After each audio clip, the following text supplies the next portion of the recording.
Bonjour à toutes et à tous. Alors j'étais toute contente de vous présenter cet album que j'ai fait avec la box du mois de septembre, tout en colle bien sûr. Et puis badadra, j'ai passé bien 3 heures ce matin à essayer de récupérer mes fichiers parce que j'ai fait tout le tuto évidemment et j'ai tout perdu. Donc restons calmes, je vais essayer de vous expliquer la majorité des choses, vous vous référerez à ce que vous voyez dans cette présentation pour recopier au mieux. J'avais même fait comment on fait la couverture et tout ça, bon bref. Je vous explique le mieux que je peux et puis j'espère que ça ira pour vous. En tout cas, j'ai fait cet album avec beaucoup de plaisir grâce à la box scrap du mois de septembre. J'ai utilisé pratiquement tout mon papier. En plus de la box, j'ai dû ajouter 3 feuilles au format scrap, 2 feuilles comme celle-ci, là, effet bois, ce sont des feuilles Simple Story que vous trouvez dans la boutique, et une feuille effet bois Simple Story également, en blanc. Que j'ai utilisé, voilà, en plus. J'ai utilisé pas mal des étiquettes fournies dans votre box, j'ai utilisé le tampon de la box, j'ai utilisé le Skivertex de la box, le pochoir de la box avec les poudres embossées Wow. J'ai utilisé également, en plus de la box, des enveloppes pour faire des rabats, des pochettes rabat, donc 6 enveloppes voilà, au format classique, hein, je sais plus si c'est C2 je crois, elles font 16,3 de haut mes enveloppes. J'ai utilisé pratiquement tout le papier craft que je vous ai fourni, et j'ai utilisé en plus des morceaux de papier que j'ai dans mes stocks personnels et que vous avez sûrement aussi, du basil craft, du maya chocolat, du maya brun, du maya blanc et des papiers beiges mais un peu plus fins en 200 grammes pour prendre un petit peu moins de place. Donc on y va, je vous fais la technique et la visite en même temps du coup. Voilà. Alors, vous voyez sur la couverture que j'ai fait une couverture rembordée et en carton. Les cartons de couverture font 16 cm par 17 cm, d'accord? Donc vous en coupez 2 comme ça. Celui-ci, il fait 17 cm de haut fatalement et 3 cm et demi de large. Moi j'ai pris un carton assez épais qui fait au moins 3 mm d'épaisseur. J'ai donc gardé, quand j'ai collé mon Skivertex et mes papiers ici, j'ai gardé entre les morceaux de carton 5 mm. D'accord? Le morceau de Skivertex, lui, vous le recoupez pas en hauteur, il fait 20 cm, et en largeur il fait 10 cm, hein, parce qu'on a besoin d'1,5 cm en plus, en haut, en bas et sur les côtés pour faire les rembordages. Donc voilà, j'ai utilisé une grande feuille de scrap pour faire le devant, une grande feuille de scrap pour faire le derrière, bien sûr tout ça est recoupé. Donc par exemple la feuille qui m'a servi à faire le devant mesure 17 cm plus 1,5 plus 1,5, c'est-à-dire 20 cm de haut, et en largeur 16 cm plus 1,5, elle fait 17 cm et demi. J'ai coupé un morceau comme ça, et puis j'ai rembordé sur 3 côtés, j'ai collé ici au ras du carton. Hein. Une fois que j'ai fait mes 2 couvertures, alors j'ai tout raccordé sur le Skivertex rouge. Hein. J'espère que ça va aller, mais de toute façon vous voyez aussi d'autres vidéos sur la chaîne Tout en Colle où on vous l'a filmé tout ça, hein, toutes ces étapes de couverture, hein, d'habillage de couverture. La reliure de l'album, c'est un U. Donc pour faire le U, vous avez besoin de 3 morceaux de papier craft qui font tous 16,3 cm de haut, parce que ça sera la hauteur de mes pages, parce que c'est la hauteur de mes enveloppes, tout simplement. Donc les morceaux du U, le premier morceau fait 3 cm et demi de large, le deuxième morceau fait 4 cm et demi de large, le troisième morceau fait 5 cm et demi de large. Et vous marquez sur chacun de ces morceaux qui forment le U un pli à 1,5 cm de chaque bord, de façon à avoir vos pattes de collage pour les pages. Grâce à ces mesures, vous comprendrez facilement que vous avez une réserve entre chaque page de 5 mm. Une fois que vous avez assemblé votre U, donc collez les 3 morceaux de papier les uns sur les autres, vous collez le U complet sur la couverture ici. Ensuite, vous pourrez coller page par page au fur et à mesure de votre avancement. Pour faire les pages, j'ai coupé en hauteur 16,3 cm parce que c'est la hauteur de mes enveloppes. Ici, bon, vous voyez la forme de l'enveloppe. 16,3 parce que c'est la hauteur de l'enveloppe, adaptez-vous. Et en largeur, la moitié d'une page A4, c'est-à-dire 14,85 cm, de façon à optimiser mon papier. Donc avec 3 pages de scrap, avec 3 pages craft fournies dans la box, au format A4, j'ai 6 pages de mon album. Avant de faire la moindre décoration, j'ai ancré mes pages et mes enveloppes, puis j'ai collé mes enveloppes ici, là, et c'est collé de ce côté, sur le devant de la page, le rabat de l'enveloppe est collé ici. Hein, et c'est lui qui permet à l'enveloppe de tenir sur cette page. Vous comprendrez après, c'est très facile, du matage des pochettes, hein, j'ai fait ça sur presque toutes les pages. Évidemment, j'ai pas mis ce joli papier là, il n'y est pas là en dessous du bois. Vous voyez, j'ai coupé à moitié ici pour optimiser ce joli morceau de papier et pouvoir me servir de l'autre moitié ailleurs. Et les pochettes sont très simples, collées avec simplement un filet de colle tout autour. Une fois qu'on a fait son devant, alors on colle la page sur le système de reliure avant de faire son derrière. Sans ça, vous aurez le système de reliure apparent et ça ne sera pas joli. Hein, donc d'abord on colle la page sur le U et ensuite on mate l'arrière de la page. Donc là vous voyez que j'ai utilisé ce qui me restait de mes couvertures hein, pour former des pochettes, des matages, etc. Pour les enveloppes ici, eh bien moi j'ai rentré mon morceau de papier dans l'enveloppe, j'ai marqué au crayon sur le morceau de papier puis coupé au ciseau pour obtenir cette découpe parfaitement identique à l'ouverture de mon enveloppe. Voilà. Ça c'est pour la partie technique de cette page. Pour la partie déco, vous voyez que j'ai utilisé pas mal de matériel personnel. J'ai utilisé une perforatrice de bordure ici, feston et gros pois que j'adore. J'ai utilisé les tampons Spellbinders. Je vous les ai pas montrés souvent, ou peut-être jamais, même en vidéo. Ils sont juste magnifiques ces tampons, ça fait longtemps hein, qu'ils sont dans la boutique maintenant, mais alors c'est superbe. Ce sont des tampons qu'on appelle 3D parce qu'une ombre se marque également en plus du trait principal. Et voilà ce que ça donne à l'encre marron. Et vous avez ici ce que ça donne à l'embossage platinium. Hein, toujours les poudres Wow, bien sûr.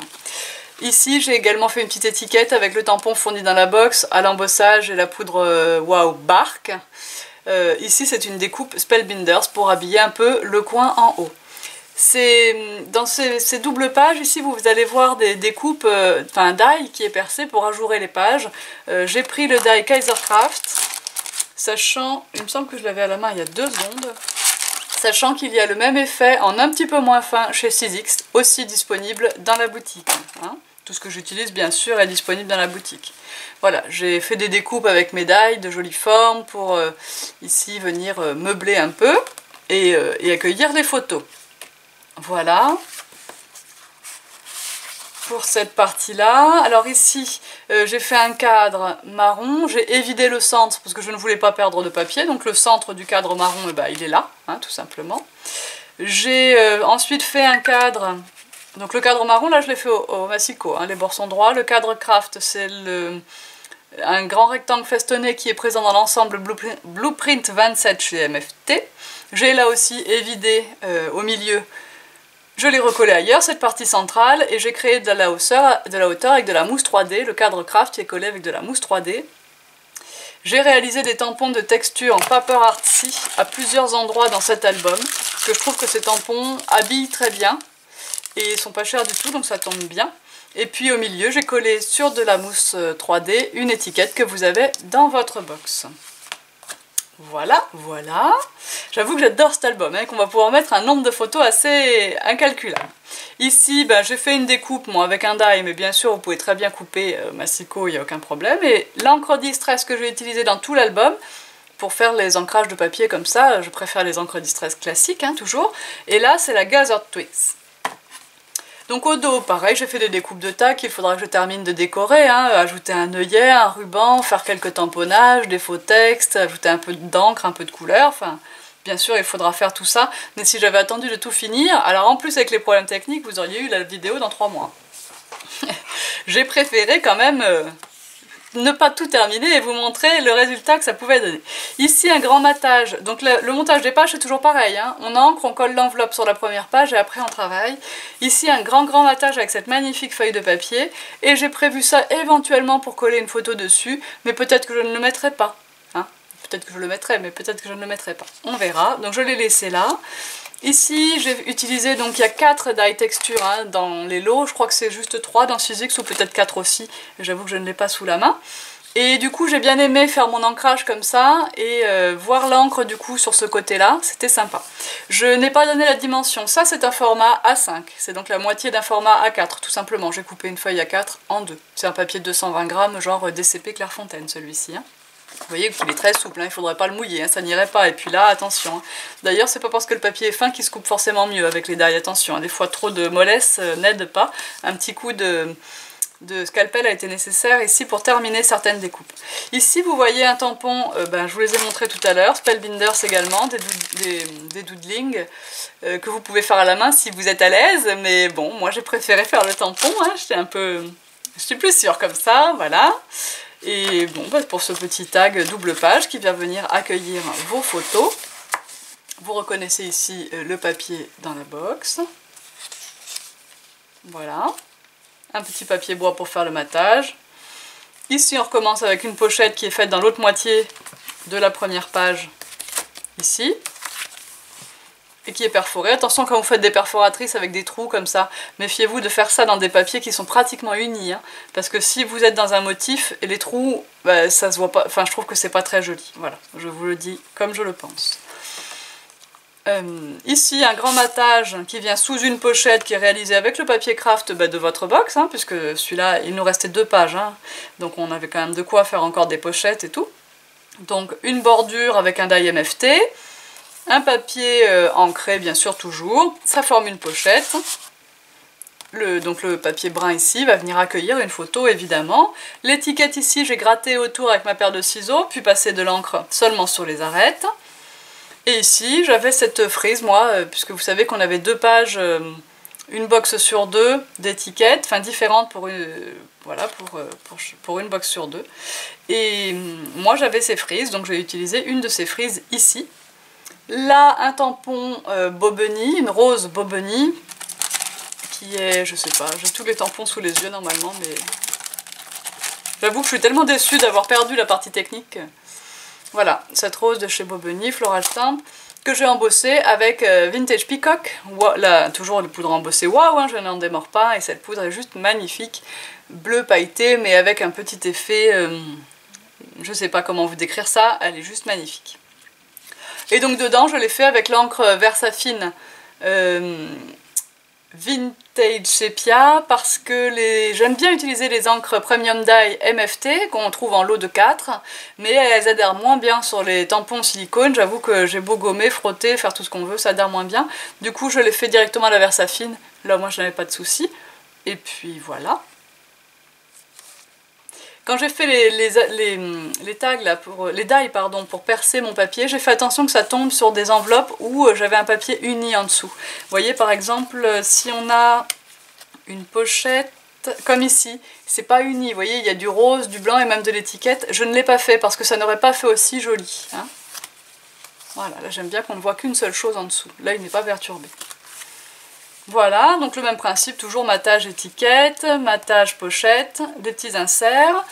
Là ce papier est très beau, donc je l'ai profité, j'ai fait un cadre très court, j'ai juste peut-être 1,5 mm tout autour et encore. Ici j'ai utilisé mes die bannières longues, je les adore, donc le plus large en blanc, la taille en dessous dans le papier fleuri et le plus petit au milieu. Ça tout ressort bien, ça fait du relief visuellement, et on peut noter ici un sentiment, une date, un petit mot, quelque chose. Ici un grand tag pour accueillir une photo, ici une jolie découpe dorée, Spellbinders, un die, donc Spellbinders dans un papier doré mat, hein, ce sont les lots pailletés, miroir et mat. Qu'aime tant Stéphanie d'ailleurs, bonjour Stéphanie. Stéphanie, notre petite Suisse, mais je pense que tu habiteras à Dain Stéphanie, tu ne serais pas perdue. Alors, ici c'est collé seulement en bas et sur le côté, après cette petite aparté. Là, ben, j'ai utilisé les chutes, donc une chute, une étiquette et une bordure que j'avais moi dans ma box. Et ici, donc pas de double volet, simplement un, donc toujours les die texture, mais utilisé en version gaufrage avec le tapis de gaufrage en caoutchouc dans la Cuttlebug. Donc ça n'a pas découpé, mais gaufré mon papier. Voilà. Bon, en soi, il n'y a rien de difficile, hein, mais ça me faisait plaisir de tout vous montrer. Hein. Vous n'oubliez pas de coller vos pages sur le U avant de mater les versos. Donc ici, c'est bien sûr encore une pochette. Tiens, je ne vous ai pas parlé de celui-là du coup, puisque je l'ai enlevé. C'est le tag de la première page. Donc j'ai appliqué les tampons texture Paper Arty. Donc là, c'est un lot de 3 fleurs. Et vous voyez que je fais exprès que le tampon ne soit pas entier. Je trouve que c'est beaucoup plus joli comme ça. Ça a moins l'air posé par hasard, je trouve.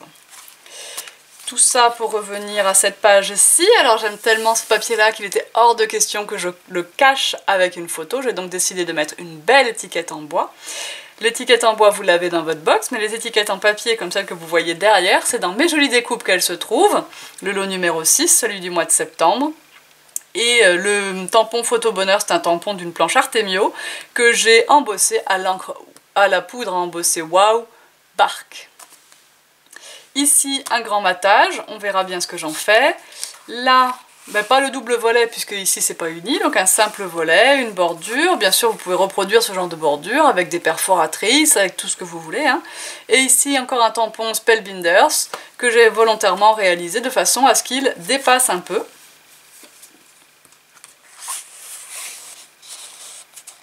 Voilà.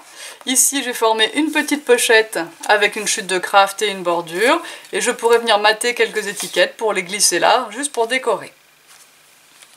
Un grand matage sur lequel peut-être j'utiliserai ce carré pour mettre la photo, ou peut-être pas, c'est pour ça que ça n'est pas collé. Ici, j'ai utilisé les chutes de papier qu'il me restait parce qu'on arrive à la fin de l'album, donc voilà, on n'a plus beaucoup de feuilles entières, donc j'avais 3 bandes qui s'associaient bien. J'en ai fait donc 2 pochettes, une ici et une là. Ces petits inserts, ils font la moitié d'un A5, je crois.